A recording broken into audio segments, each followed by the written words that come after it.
Hello and welcome to Grow Your Yoga. My name is Todd McLaughlin. I'm here at Native Yoga Center in Juno Beach, Florida. The tutorial today is how to practice Pada Hastasana. Pada Hastasana is hands to feet pose. It looks like this. So actually today I'm going to teach you two versions of Pada Hastasana. The first one I'm going to explain is the Ashtanga style, where we stand on the hands with the feet hip-width distance apart. And the second one I'm going to show you is the hot yoga style in the tradition of Vishnu Ghosh, the 84 classic asana variation, which is feet together, and the approach from knees to chest, hands to heels, and then straightening the legs while coming in from a bent knee position. So these are two variations. Both of these poses have the exact same name, Pada Hastasana.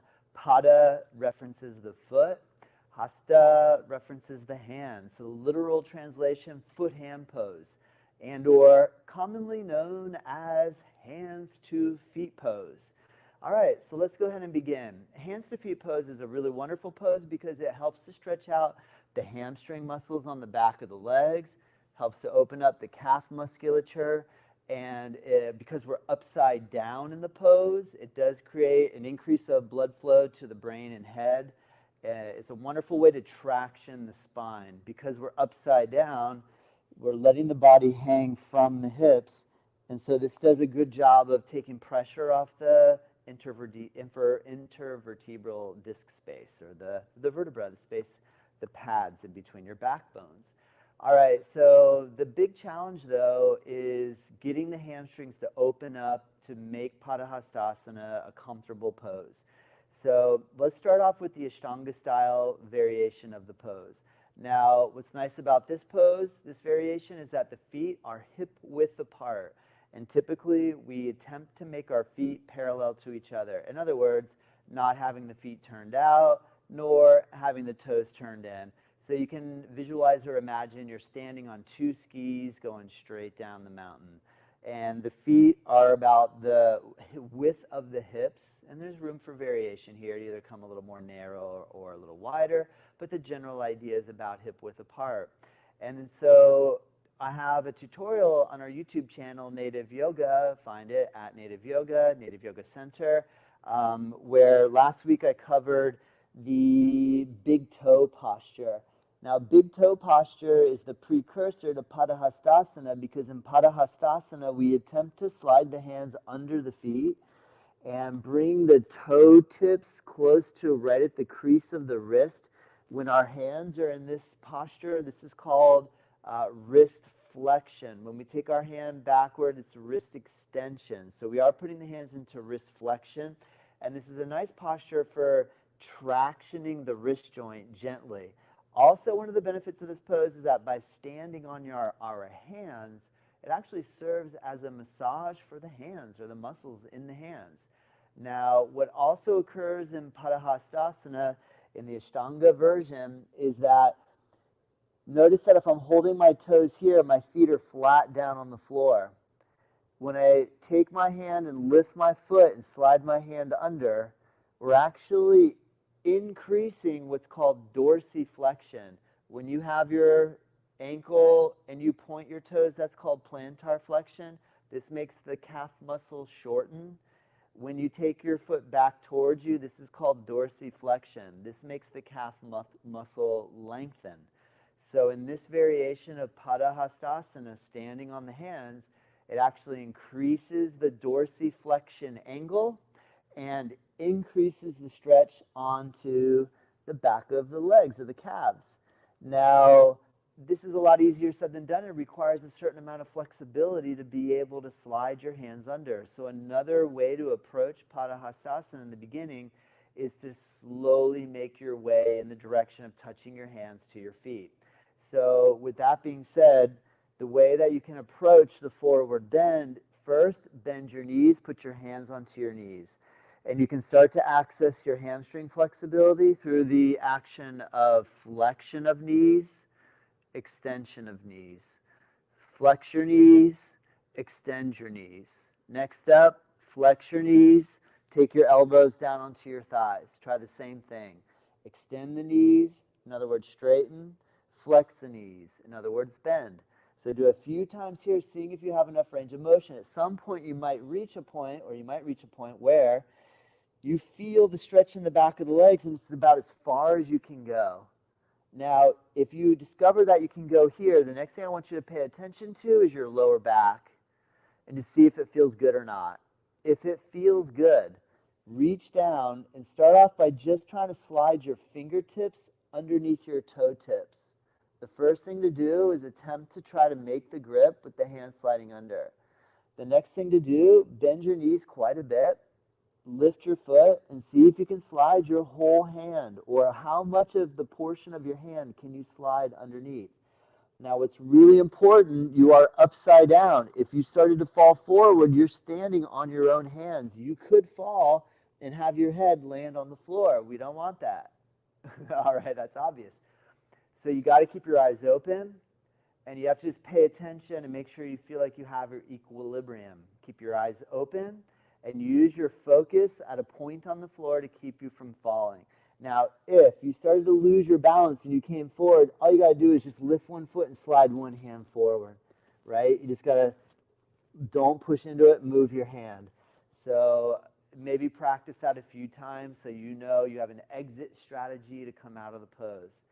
All right, so now once we establish our ability to actually take our hands underneath the feet, the next thing to do is to start to straighten the legs. So don't pull until you're able to get your legs straight. And when you can get your legs straight, keep your legs straight by contracting your quads and begin to pull with your arms. Let your head drop down, and over time you can just work going deeper and deeper and deeper. So this is the main strategy for entry from beginning level to advanced or really deep, by slowly work your ability to come in on the pose by how far you're able to drop your hands down. Another big question that we hear a lot in Pada Hastasana is, what should I do with my shoulders? And I'm going to point out, definitely check out my video, Padahastasana, big toe posture, because I explain a few things there too that will help with your Padahastasana. But in Padahastasana, once you're able to get a hold of the toes and we get the straight legs, notice that the back is rounding a little bit, but with the elbows, we are able to let our elbows bend out. And you can pull, and you can still take your shoulders from hunching around your ears to up away from your ears. Padahastasana is a little more challenging because instead of being like this with our arms, we now are like this with the arms. So the shoulders do need to make that rotational motion to be able to get your hands to come around from the top. So this motion typically causes your shoulders to go internal rotation, which can get a little bit like compressed up here around the neck. So what we do once we get the hands in is you can try to pull your elbows back a little bit and have your shoulders broad and wide across your back. For example, it could look like this. You're in the pose, you have your hands under, and so if I just take my arms and pull them forward, it's going to scrunch more. So I'm going to try to pull my elbows back and around to the side a little bit, and then that way I can take my shoulders and pull them down away from the ears. So basically, instead of being like this, you come a little more like this. All right, so hopefully that answers questions about the shoulders and what I can do there. Remember, if you have any questions, if you're tuning in live via YouTube, Facebook, X, and or Twitch, then just write a comment right now. Let me know you're listening and paying attention. At the end of the tutorial, I will go and I can see your comments and I can answer you here now live.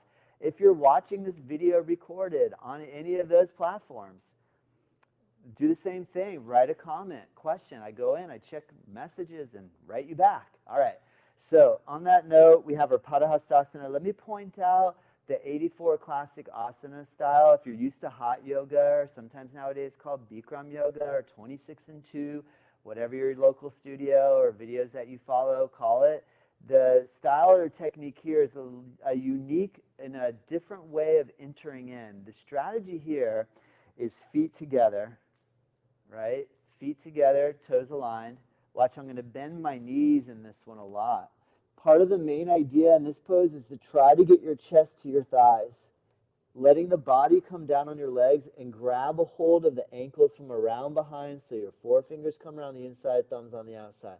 If you like to stand on your fingers under your heels, that is an option too. The idea is you try to bring your head towards your knees, you keep your body on your thighs, and you only straighten the legs as much as you can keep your chest on your thighs. If you straighten your legs and your chest separates from your thighs, it's not a problem. It's a little bit more like the Ashtanga style. And I'm going to point out why we want to approach it one way or the other based off of our health in our backs and our disc health in our spine. All right, so what I'm getting at is that in Pada Hastasana, if you flex really deep, you keep your chest against your thighs. When you straighten your legs, you are not applying any extra pressure in your hips and in your lower back because you've already sealed the body against, so you're not really putting extra pressure. So you can bend your knees a whole bunch and try to get your chest down. If the legs straighten and the body separates, there is more pressure being applied into the lumbar vertebra area, aka your low back. So if you have a back injury and or you have degenerative disc disease or disorder, however you want to say it, in the lower back, then we got to tread lightly. So, really feel your body. And just because I say here, try this, try that, ultimately you have to pay attention to your own body and how it feels. So let me just kind of point out these two approaches. Notice in this 26 and 2, 26 classic asana style, chest is down, and you try to straighten your legs and bring your head down without letting the body separate from the thighs. In the Ashtanga version, Pada Hastasana, your hands are sliding under, legs are straight, and then you try to bring your chest towards your thighs. In my opinion, this is just a slightly more advanced entry into the pose. And it's never like we can't just say one pose is more advanced than another because there's so many factors. But generally speaking, if you have back pain, do the bent knee version and softly, gently loosen up your hamstring muscles. All right, I hope this helps. If you have any questions, send them my way. Check out our website, nativeyogacenter.com.